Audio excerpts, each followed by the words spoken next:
Saudari terkasih, bacaan Ekaristi kita pada hari ini dari Injil Yohanes menceritakan kembali penampakan Yesus kepada para rasul di Danau Tiberias. Mengapa Yesus menampakkan diri di Danau Tiberias bersama Petrus yang disebut Simon, Yohanes, Yakobus, Andreas, dan seterusnya anak-anak Zebedius itu? Karena mereka profesinya adalah nelayan.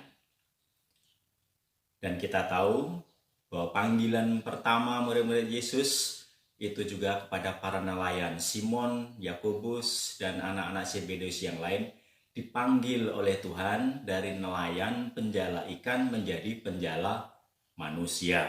Dan itu sudah berjalan selama mereka mengikuti Yesus.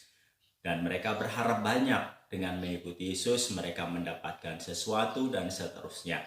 Mendapatkan kedudukan, mendapatkan tempat yang baik. Tetapi yang dikatakan Yesus kedudukan, tempat yang baik itu adalah tempat di dalam kerajaan Bapa, sedangkan mereka kedudukan di dunia. Agak nggak nyambung selama para rasul ini mengikuti Yesus. Makanya para rasul, para murid itu yang hari ini mendapatkan penampakan Yesus sebenarnya berharap banyak ketika mereka mengikuti Yesus. Berharap bahwa Yesus menjadi seorang penyelamat, seorang raja, dan seterusnya. Tapi betul Yesus adalah penyelamat, raja, membebaskan dari perbudakan, tapi bukan dari dunia ini. Artinya kekuasaan secara duniawi, tetapi perbudakan dosa. Nah, harapan itulah yang menjadi pupus di dalam diri para murid itu, karena satu-satunya yang menjadi harapan mereka yaitu Yesus yang juru selamat akhirnya ditangkap, dianiaya, dibunuh dengan cara yang sangat hina, bahkan jenazahnya pun hilang. Maka mereka putus asa, kembali ke kampung halaman dan kembali ke profesi semula sebagai nelayan. Saudara-saudariku yang terkasih, keputusasaan, harapan yang pupus membuat kita kembali menjadi kehidupan, menjalani kepada kehidupan yang lama. Padahal Yesus memanggil mereka untuk menjadi penjala manusia. Dan Yesus akhirnya setelah kebangkitannya menampakkan diri kepada mereka, dan mereka pun tidak tahu bahwa yang menampakkan diri itu Yesus. Mereka kembali menjadi nelayan, menebarkan jala, dan seterusnya. Tetapi Yesus datang dan memberikan harapan bahwa mereka tidak boleh putus asa. Yesus mengubah jalan pikiran mereka. Tadi dikatakan mereka menjala, semalam-malaman tidak dapat ikan. Tapi begitu Yesus mengatakan, tebarkanlah jalamu di sebelah kanan.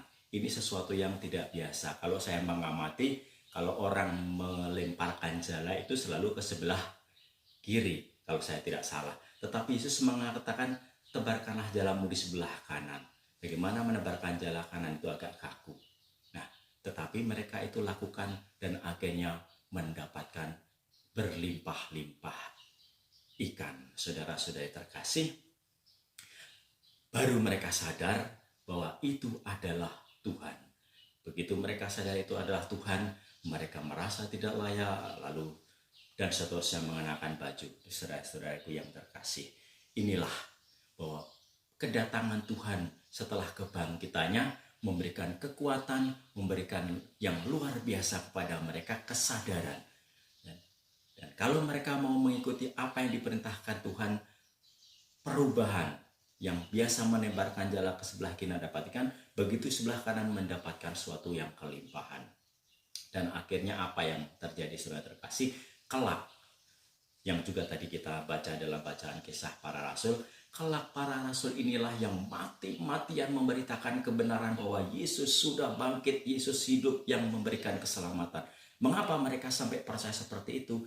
Karena mereka sendiri mengalami kebangkitan Tuhan itu. Mereka sendiri melihat, mengalami selama hidup Yesus, menyaksikan penderitaan, wafat, dan akhirnya juga menyaksikan kebangkitan.